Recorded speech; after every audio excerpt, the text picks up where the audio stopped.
परंपरागत एवं आधुनिक राजनीति विज्ञान में अंतर।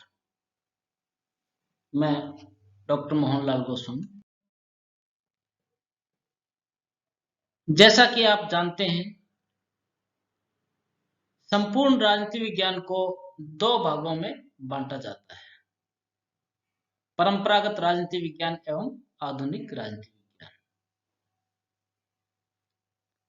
यानी परंपरागत मान्यताओं अवधारणाओं के संदर्भ में अध्ययन करते हैं तो परंपरागत राजनीति विज्ञान कहा जाता है, और आधुनिक मान्यताओं के संदर्भ में अध्ययन करते हैं तो आधुनिक राजनीति विज्ञान कहा जाता है। तो इस प्रकार इसकी दो दृष्टियां हैं, परंपरागत और आधुनिक, और इन्हीं के नाम पर संपूर्ण राजनीति विज्ञान का वर्गीकरण किया जाता है। सबसे बड़ा है समय का अंतर। परंपरागत राजनीति विज्ञान प्राचीन यूनान या ग्रीक के नगर राज्य, उसमें छोटे छोटे नगर थे, सिटी स्टेट थे, पोलिस जिनको कहा जाता था, पोलिस से ही पॉलिटिकल साइंस शब्द बना है, सिटी स्टेट है, इनका अध्ययन किया जाता था। अरस्तु ने 158 देशों का या पोलिस का उसमें अध्ययन किया था, क्योंकि छोटे छोटे नगर राज्य थे, उनके संविधानों का अध्ययन किया था। उनका जो अध्ययन किया जाता था उसे ही उसमें राजनीति कहा गया था, और उसी से धीरे धीरे परिस्थितियां जब बदली तो द्वितीय विश्व युद्ध के बाद नए दृष्टिकोण का आरंभ हुआ, और विशेष रूप से व्यवहारवाद की शुरुआत हुई, जिसे डेविड ईस्टन ने शुरुआत किया गया। तो उससे हम राजनीति, आधुनिक राजनीति विज्ञान मानते हैं। तो द्वितीय विश्व युद्ध एक बड़ा फैक्टर है इसमें, इससे पहले और उससे बाद में। तो परंपरागत और आधुनिक राजनीति विज्ञान उसको कहा जाता है। दूसरा, परिभाषा संबंधी अंतर। परंपरागत राजनीति विज्ञान की परिभाषा हम देखते हैं तो गार्नर, गेटेल, गेरिस ये सब मानते हैं कि राजनीति विज्ञान राज्य का अध्ययन है, सरकार का अध्ययन है। लास्की और हर्मन हेलर मानते हैं कि मानव का अध्ययन भी है, परंतु वर्तमान में जिस तरह से मानव के राजनीतिक व्यवहार का अध्ययन किया जाता है उस तरह की परिभाषाएं नहीं थी। आधुनिक रूप से मनुष्य के राजनीतिक व्यवहार का अध्ययन किया जाता है, इसे ही व्यवहारवाद कहा जाता है। इसमें मानव क्रियाओं के अध्ययन, शक्ति का अध्ययन, राजनीतिक व्यवस्था के अध्ययन और निर्णय प्रक्रिया के अध्ययन से संबंधित इसको विज्ञान विषय माना गया है। परिभाषा के अंदर ये मुख्य अंतर आया, इसमें मनुष्य के राजनीतिक व्यवहार का अंतर आया, इससे इसकी परिभाषा, प्रकृति, क्षेत्र बदल गया है। अध्ययन क्षेत्र संबंधी अंतर, जैसा कि परिभाषाओं से भी होता है, इसमें राज्य का अध्ययन, सरकार का अध्ययन, यानी सरकार के औपचारिक अंगों, व्यवस्थापिका, कार्यपालिका, न्यायपालिका का अध्ययन किया जाता है। परंतु आधुनिक राजनीति विज्ञान में अनौपचारिक तत्वों का अध्ययन भी किया जाता है, यानी मनुष्य के राजनीतिक व्यवहार का अध्ययन करने के कारण इसका क्षेत्र भी बदल गया है। व्यक्ति के राजनीतिक व्यवहार, शक्ति, राजनीतिक व्यवस्थाओं, निर्णय प्रक्रिया, इनको स्थान दिया जाता है, और इसका अध्ययन इस प्रकार से किया जाता है कि राजनीति का वास्तविक रूप से अध्ययन किया जा सके, यथार्थवादी, रियलिस्टिक अध्ययन किया जा सके। राजनीति विज्ञान की प्रकृति के बारे में अंतर। प्रकृति का मतलब राजनीति विज्ञान विज्ञान है या नहीं।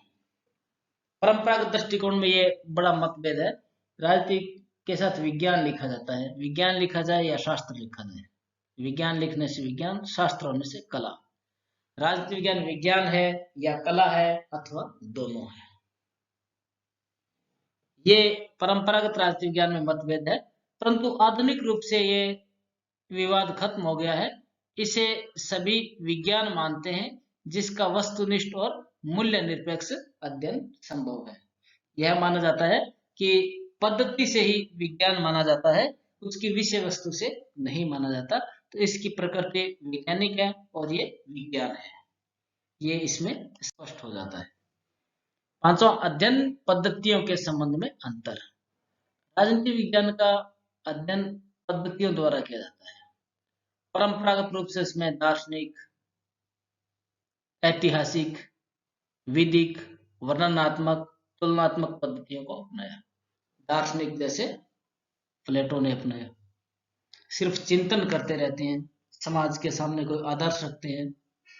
ऐतिहासिक यानी मैकियावेली ने अपनाया उसको। ऐतिहासिक यानी मनुष्य के बारे में मान लिया था कि मनुष्य स्वभाव से अच्छा नहीं है, फिर उसका रेफरेंस इतिहास में खोजा जाता है। पहले निष्कर्ष निकालकर उसके संदर्भ में हम इतिहास से खोजते हैं। विधिक यानी जिस तरह से मॉन्टेस्क्यू, डायसी ये अध्ययन करते हैं कानून के अनुसार। वर्णनात्मक, सिर्फ वर्णन करेंगे, इसका किसी बात का वर्णन कर लेते हैं। तुलनात्मक पद्धति अरस्तु ने भी अपनाई। 158 देशों के संविधानों का तुलनात्मक अध्ययन किया। देश का मतलब उसमें सिटी स्टेट ही माना जाए, पोलिस माना जाए, वर्तमान राष्ट्रीय राज्य नहीं थे और इतना संभव भी नहीं था उस समय। ये सभी अध्ययन पद्धतियां अपनी प्रकृति से वैज्ञानिक पद्धतियां नहीं है, परंपरागत जो है। परंतु आधुनिक विचारकों का मानना है कि हमारा विषय प्रकृति से विज्ञान है। इसके लिए आनुभविक पद्धति, अनुभव किया जाए, यानी कि केस स्टडी किया जाए। सांख्यिकी पद्धति, व्यवस्था विश्लेषण पद्धति। व्यवस्था शब्द यानी पहले राज्य जो शब्द है उसकी जब व्यवस्था, सिस्टम शब्द रखते हैं, उसमें औपचारिक और अनौपचारिक सभी बातें शामिल हैं। अंतर अनुशासनात्मक पद्धति, अनुशासन का अर्थ होता है विषय। अन्य सामाजिक विज्ञान जैसे इतिहास, अर्थशास्त्र, मनोविज्ञान, समाजशास्त्र, इनके संदर्भ में उनका अध्ययन किया जाए। संरचनात्मक, प्रक्रियात्मक, फंक्शनल, समाज में क्या क्या स्ट्रक्चर है और क्या क्या फंक्शन है। साधारण रूप से व्यवस्थापिका, कार्यपालिका, न्यायपालिका, ये परंपरागत है। आधुनिक रूप से राजनीतिक दल, दबाव समूह, मीडिया, एलिट क्लास, सामाजिक धार्मिक समूह का अध्ययन किया जाता है। तो उनको ये इसके कार्य है ताकि व्यवस्था को अच्छी तरीके से समझ सके। इनके द्वारा अध्ययन करने पर बल दिया जाता है ताकि वास्तविक रूप में राजनीति का विज्ञान विकसित किया जा सके। मूल्य संबंधी अंतर। राजनीति विज्ञान में मूल्य होते हैं, आदर्श, नैतिकता, इनको केंद्र में रखकर घटनाओं और अवधारणाओं का विश्लेषण किया जाता है। वास्तविकता की तुलना में मूल्यों को महत्व दिया जाता है, इसलिए मूल्य प्रधान होता है। परंतु आधुनिकतावादियों का मत है कि मूल्य पूर्वाग्रह से दूषित होता है, अमूर्त होता है और इनका अध्ययन सिर्फ तथ्यात्मक होना चाहिए, सिर्फ फैक्ट्स का अध्ययन किया जाना चाहिए और मूल्यों के प्रति तटस्थ, मूल्य निरपेक्ष दृष्टिकोण अपनाया जाना चाहिए। परंतु इसमें ये व्यवहारवाद में था, उत्तर व्यवहारवाद में थोड़ा संशोधन किया गया और इसमें संशोधित रूप से मूल्यों को महत्व भी दिया जाने लगा है। तो इसमें आधुनिक राजनीति विज्ञान की भी दो धाराएं हैं, व्यवहारवाद और उत्तर व्यवहारवाद। दोनों की शुरुआत डेविड ईस्टन द्वारा ही की गई थी और इसमें उत्तर व्यवहारवाद में मूल्यों को महत्व दिया जाता है। राजनीति विज्ञान के उद्देश्य के बारे में अंतर, यानी इसका क्या उद्देश्य है। परंपरावादी विद्वानों ने राजनीति विज्ञान को मानव हित का विषय माना है। ऐसा एक विषय है जिससे मनुष्य का कल्याण किया जा सका है, इससे मनुष्य को एक अच्छा नागरिक बनाया जा सकता है, एक आदर्श राज्य की स्थापना की जा सकती है। जैसे प्लेटो और अरस्तु एक आदर्श राज्य की कल्पना करते हैं, एक यूटोपिया की कल्पना करते हैं, ये कल्पना लोग बनाते हैं कि ऐसा एक राज्य होगा जिसमें सभी कुछ ठीक ठाक होगा।